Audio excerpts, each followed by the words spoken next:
Friends, today we will learn chapter number 13 ભમીએ Gujarat દક્ષિણ ભણી। આ જે ચેપ્ટર છે એમાં આપણે ગુજરાત અને દક્ષિણનું જે આખું વિસ્તાર છે એના વિશે આપણે જોવાનું છે। સૌપ્રથમ આપણે લેખકનો પરિચય જોઈશું। લેખકનું નામ છે ચંદ્રવદન ચીમનલાલ મહેતા, જેમનો જન્મ 1901માં થયો છે અને તેમનું જન્મસ્થળ છે સુરતમાં છે અને મૃત્યુ થયું છે તે 1991માં થયું છે। તેઓ આકાશવાણી રેડિયો સાથે સંકળાયેલા હતા। તેમને આકાશવાણી રેડિયો જે આવતો કાર્યક્રમ તેમાં તેઓ સંકળાયેલા હતા અને તેઓ પોતાની આગવી ગદ્ય શૈલીના કારણે આપણા ગુજરાતી સાહિત્યમાં પણ જાણીતા થયા છે। તેમને ગુજરાતી સાહિત્યમાં પણ સારું એવું નામ કમાણા છે, કારણ કે તેમની પાસે એવી સરસ ગદ્ય શૈલી હતી કે જેના કારણે તેઓ નામાંકિત થયેલા છે। આપણે એમના વિશે થોડું વધુ જોઈશું કે તેઓ બીજું શું શું કરતા। સરળ ભાષા શૈલી એ તેમના લેખનનું આકર્ષણ છે। એકદમ ભાષા હતી એમની સરળ હતી કે કોઈ પણ વાંચે તો તેને સમજી શકે। એમણે કવિતા, નાટક, વિવેચન, આત્મચરિત્ર, અનુવાદ વગેરે ક્ષેત્રમાં સારું પ્રદાન કર્યું છે। તેમને ઘણા બધા જગ્યાએ તેમનું પ્રદાન છે। કવિતા, નાટક અને આત્મચરિત્ર આ બધામાં તેમનું પ્રદાન સારું એવું રહ્યું છે। ચંદ્રવદનભાઈ મહેતા છે। ભમીએ ગુજરાતે ન વાટે ન રેલ પાટે, બાંધ ગઠરિયા અને છોડ ગઠરિયા એમના પ્રવાસ વિષયક લેખનોનો સંગ્રહ છે। તેઓ પ્રવાસ જે કરતા તેમને ફરવાનો અને પ્રવાસ વિશે લખવાનો ઘણો બધો શોખ હતો।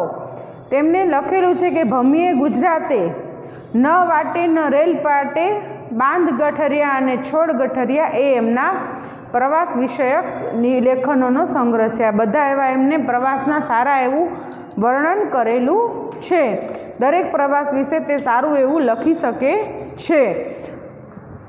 આ સિવાય બાળ દોસ્તો ભમીએ ગુજરાતે દક્ષિણ ભણી એ પાઠ લેખકના પ્રવાસ વિષયક લેખ સંગ્રહ ભમીએ ગુજરાતે ન વાટે ન રેલ પાટેમાંથી લેવામાં આવ્યો છે। જે આ ચેપ્ટર છે ભમીએ ગુજરાત દક્ષિણ ભણી તે તેમના આર ગુજરાતે ન વાટે ન રેલ પાટેમાંથી લેવામાં આવ્યો છે। જેમાં એમને દક્ષિણ ગુજરાતની પ્રકૃતિ અને સંસ્કૃતિની સમૃદ્ધિનું રસળતી શૈલીમાં આલેખન કર્યું છે। ખૂબ જ આપણને રસ પડે એવી શૈલીમાં તેમને આનું વર્ણન કર્યું છે, જે આખું ગુજરાત અને દક્ષિણમાં ફરવા જેવું શું છે અને એની પ્રકૃતિ કેવી છે અને એની સંસ્કૃતિ કેવી છે તેના વિશે આપણે જોઈશું। હવે આપણે ચેપ્ટર શરૂ કરીએ કે લેખક છે એ શું કહેવા માંગે છે।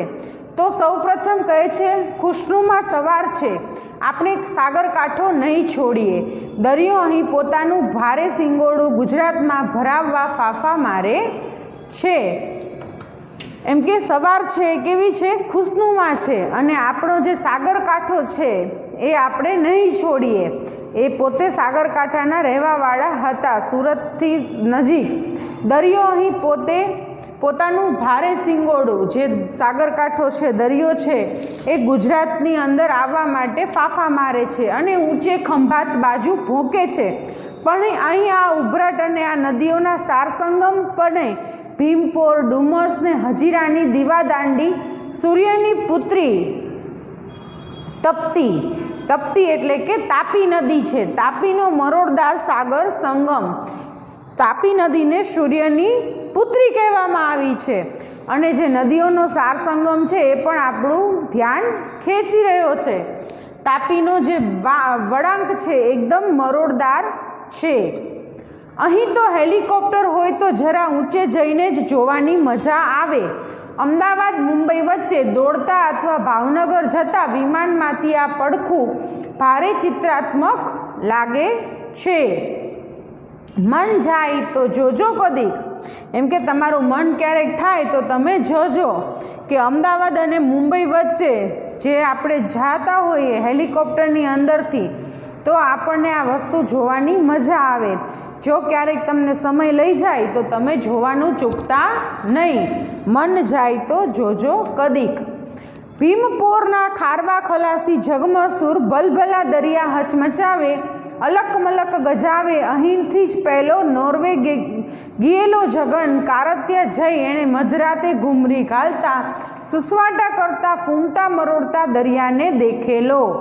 એમ કે જે ભીમપોરના ખારવા ખલાસી જગમસૂર હતા એને ભલભલા દરિયા હચમચાવે અલક મલક ગજાવે. જ્યારે પણ કોઈ બી દરિયાનું જે પ્રવાસ કરતા હોય એ લોકોને દરિયાની અંદર ખૂબ જ મજા આવતી હોય છે. અને નોર્વે ગિયેલો નામનો જે વ્યક્તિ હતો એને પણ આવી રીતે પોતે ફરેલો છે. માતાની આઠમે નવરાત્રિમાં કેડે ઘૂઘરા બાંધી ઘેરિયા ઘૂમતા રહે એકવાર ભીમપોર જાજો રે ઘેરિયા. આ ગીત છે કે આવા ગીતો લલકાર્યા કરે. શ્રાવણ મહિને ભીમપોરિયા હનુમાનનો મેળો જોવા સુરતથી ગેણિયા બેલને દોડાવતા સુરતી લાલા નીકળી પડે. સુરતના જે લોકો છે એ આ મેળો જોવા માટે હનુમાનજીના મંદિરે જે મેળો ભરાય છે એ જોવા માટે તેઓ શ્રાવણ મહિનાનો જે ભીમપોરિયા હનુમાનનો મેળો આવે ત્યારે સુરતથી ઘણા બધા લોકો તે જોતા. હજીરાની દીવાદાંડીની પણ અનેક વાતો છે, પણ આપણે તો કુદરત જોવા નીકળ્યા છીએ. તાપીનો આ સંગમ કેટલો મનમોહક છે. એમ કે તાપીનો જે સંગમ છે, જે મરોડદાર સંગમ, એ જોવા જેવો છે. એમ કે દીવાદાંડી જે કરેલી હતી એ પણ ઘણી પ્રખ્યાત છે, પણ અત્યારે આપણે શું જોવા નીકળ્યા છીએ? કુદરતનો સ્વરૂપ જોવા નીકળ્યા છીએ. આપણે એને કાંઠે કાંઠે સુરત જઈએ એના લોલ વિલોલ જોતા જોતા એ જ રસ્તે પરદેશીઓ આકર્ષાઈને ઘૂસી આવ્યા હતા. આપણે લોકો ઇતિહાસમાં ઇન હિસ્ટ્રી આપણે જોયેલું છે કે ક્યાંથી આવ્યા હતા? સુરત બંદરેથી એ લોકો આપણા ત્યાં ભારતની અંદર આવ્યા હતા અને જ્યાં આગળ તેમનું આ સુરત બંદર પ્રખ્યાત છે. આ એ જ સુરત શહેર ત્રણ પ્રખ્યાત નન્નાનું કવિ મલબારી કહે છે તેમ મોજ શોખને ખાણી પીણી સુરતી લાલા સહેલાણી વાડી ગાડી લાડીમાં તે કીધી જિંદગી ધૂળ ધાણી. એમ કે સુરતના જે લોકો છે એ કેવા છે? મોજ શોખ કરવાવાળા છે અને સુરતની ખાણીપીણી પણ વખણાય છે. એના લોકો છે એ વાડીઓવાળા છે, ગાડીવાળા છે અને લાડી એટલે કે પત્ની બધું ત્યાં આગળ છે તેમની પાસે અને એમની આખી જિંદગી ખાવા પીવાને મોજ શોખમાં જ જાય છે. આગ રેલમાં ભાંગેલું લૂંટ લૂંટાયેલું સોનાની મૂરત સુરત આ તે સાતું જ હાલ કહી રડ્યો હતો નર્મદ. એમ કે નર્મદ જે કવિ હતા એને જ્યારે સુરતની અંદર લૂંટ થઈ સોનાની મૂરતની ત્યારે એમ કે આજે આખું રેલગાડીને આગની અંદર ભાંગી ગયું હતું અને લૂંટફાટ થઈ હતી ત્યારે ખૂબ જ જે 1770ની વાત છે. અને ત્યારે કવિ જે નર્મદ હતા તે પણ આ વિચારીને રડ્યા હતા કે સુરતની આ શું દશા થઈ. તે આ જ સુરત આ જ રસ્તે 1770ની આસપાસ ફિરંગીઓ આવ્યા, 1608-12માં અંગ્રેજો આવ્યા, એના પાછળ વલંદાઓ આવ્યા અને બાકી હતું તો 1642માં ફારસિયાઓએ પોતાની કોઠી સુરતમાં સ્થાપી. આ બધું આપણે ઇતિહાસમાં ભણતા હોઈએ છીએ કે સુરત 1770માં જે આગ લાગી ત્યારે થોડું પતી ગયું હતું અને એ જ વર્ષે એ ફિરંગીઓ પહેલાં આવ્યા, ત્યારબાદ અંગ્રેજો આવ્યા અને એની પાછળ વલંદાઓ જે તમે ડચ લોકો કહીએ છીએ પણ આવ્યા અને બાકી હતું તો 1642માં ઈસ્ટ ઇન્ડિયા કંપનીની સ્થાપના કરી. એને કોઠી સુરતની અંદર પણ એક કંપનીની સ્થાપના કરી. હજી એ ઇમારતો જોવા મળે છે જે માહે માહો લડ્યા એના ગોળીબારની નિશાનીઓ પણ હજુ દેખાય છે. સુરતનો જે કાંડ હતો એ હજી પણ તમે ત્યાં જાઓ તો તમને તેની ઇમારતોને બધું જોવા મળે છે અને હજી પણ તે ગોળીબારની નિશાનીઓ દેખાય છે. ભારતને કિનારે તાપી કાંઠે પહેલી નેવર વોર એ પરદેશીઓએ કરી હતાશ થઈ ગયા. ખરું ને? એમ કે તાપી કાંઠે સૌથી પહેલાં નેવર વોર એ પરદેશીઓએ કરી અને તમે લોકો હતાશ થઈ ગયા એમ પૂછે છે લેખક આપણને. ખરું, રાત આ નિરાશાના અંધકારમાં જ વીંટળાઈને કાઢીશું હોય એક રાત એમ પણ હોય.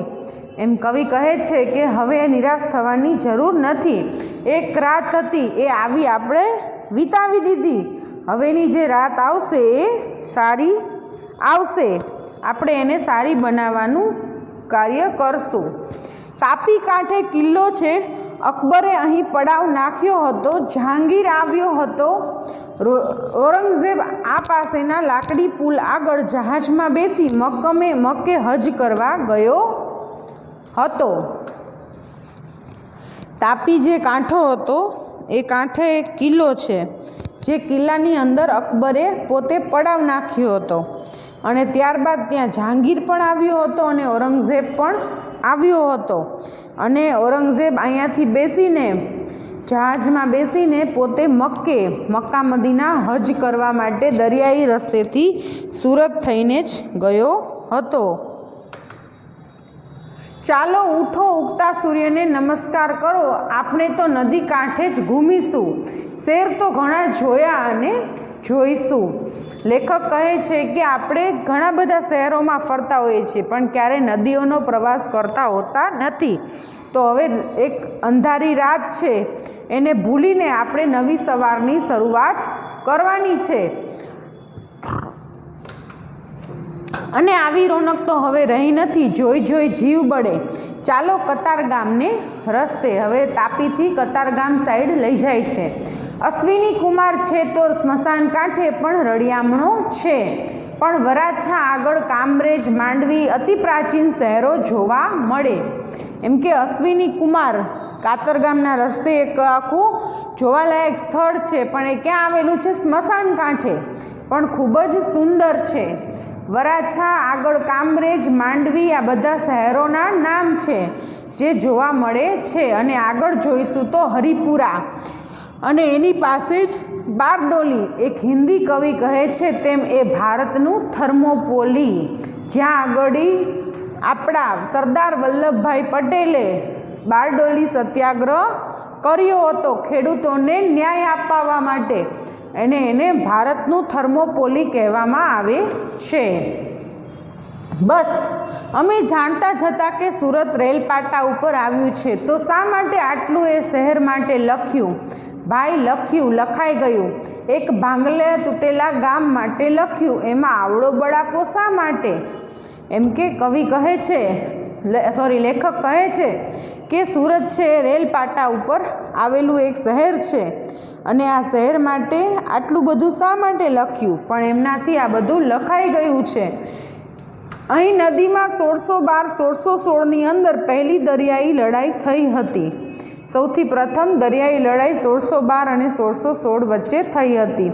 એમાં પરદેશીઓ જ લડી મુવા હતા. આપણે બારણે પારકી લડાઈ, મતલબ આપણા ઘરે બે બીજા વ્યક્તિ આવીને લડે તો આપણને દુઃખ થાય.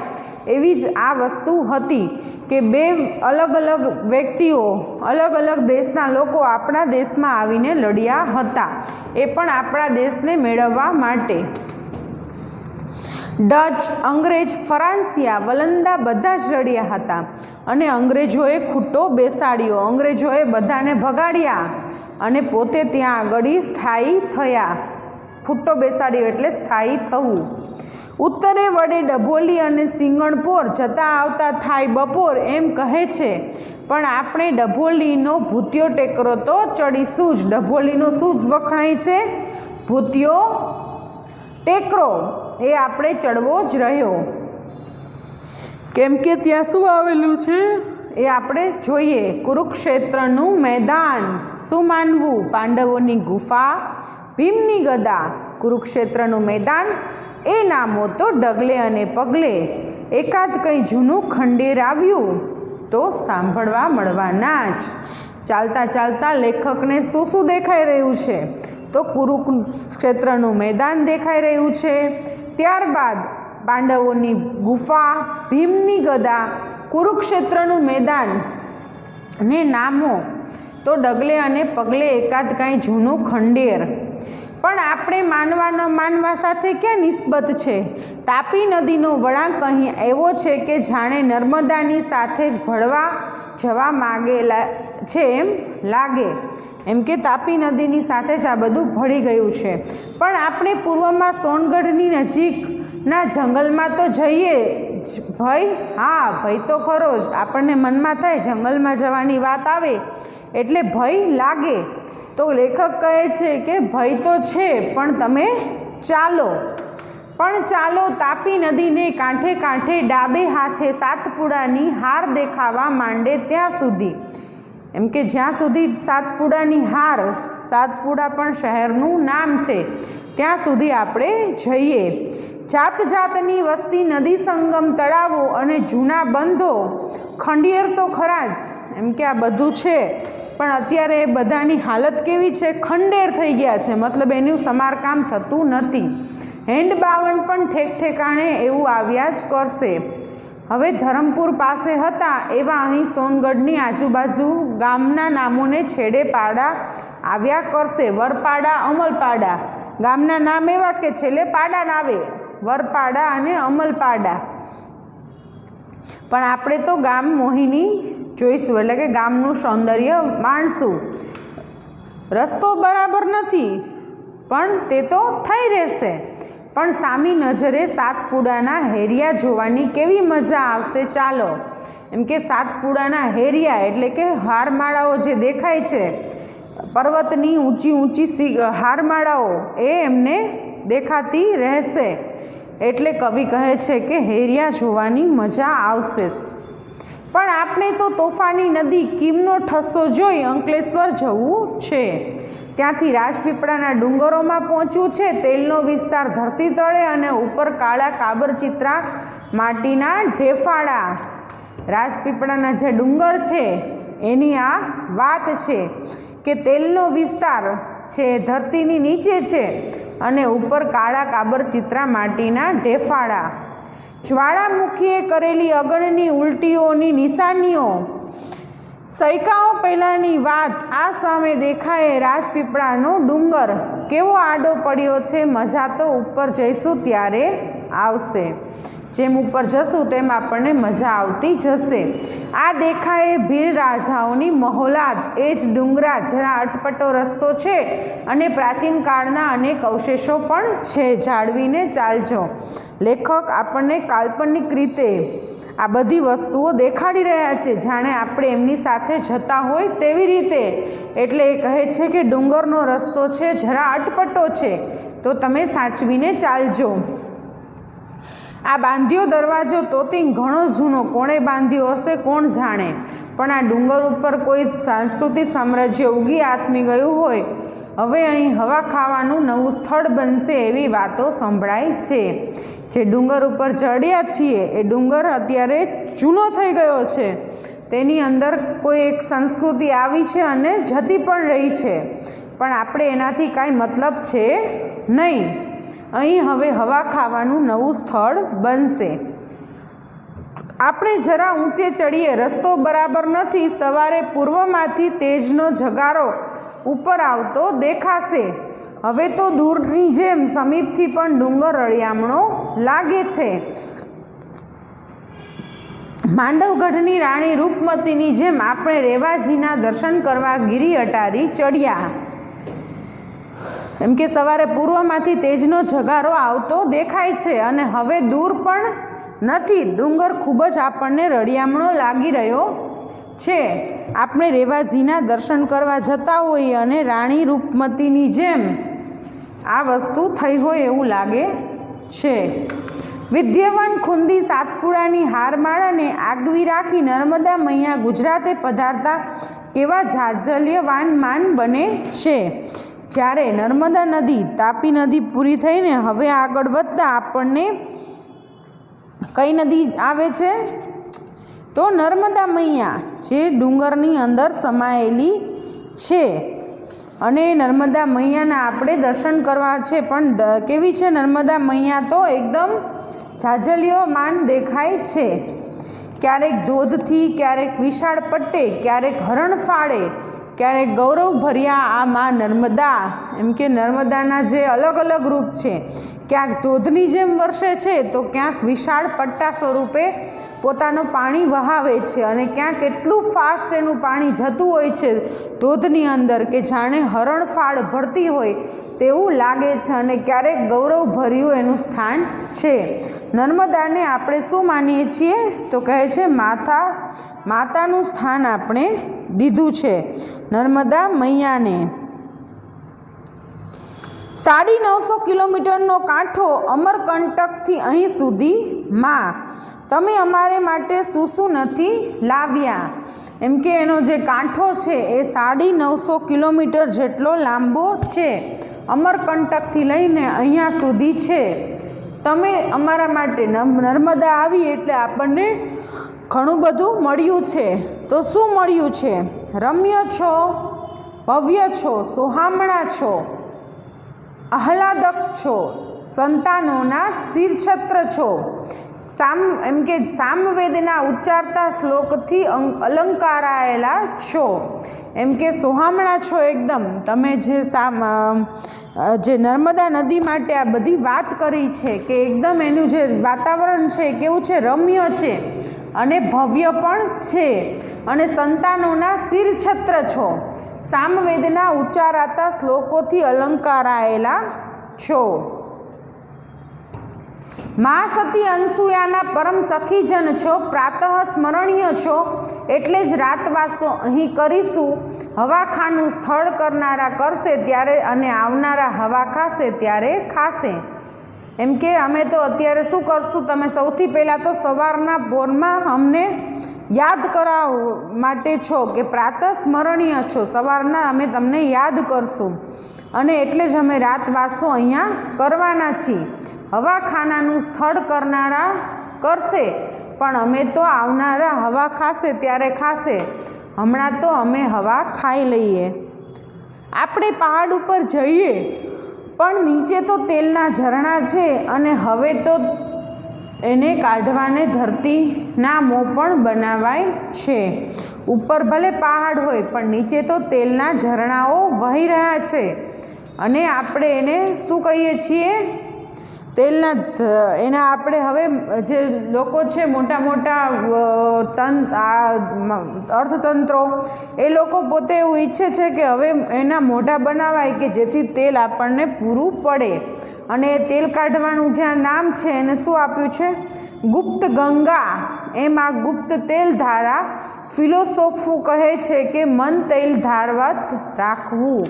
આપણું જે મન છે એ આપણે હંમેશા તેલ ધારાવત રાખવું જોઈએ. એટલે કે તેલની ધાર પડે પાણીની અંદર તો એ અલગ દેખાઈ આવે. તેલનું ટીપું પાણીમાં પડે તો આપણને તરત ખબર પડી જાય કે આમાં તેલ પડ્યું છે. ભમીએ ગુજરાત દક્ષિણ ભણી, ન વાટે ન રેલ પાટે. આ એનામાંથી લેવાયેલું આ પાઠનું શ્રવણ છે જે આપણે પછી જોઈશું. Thank you.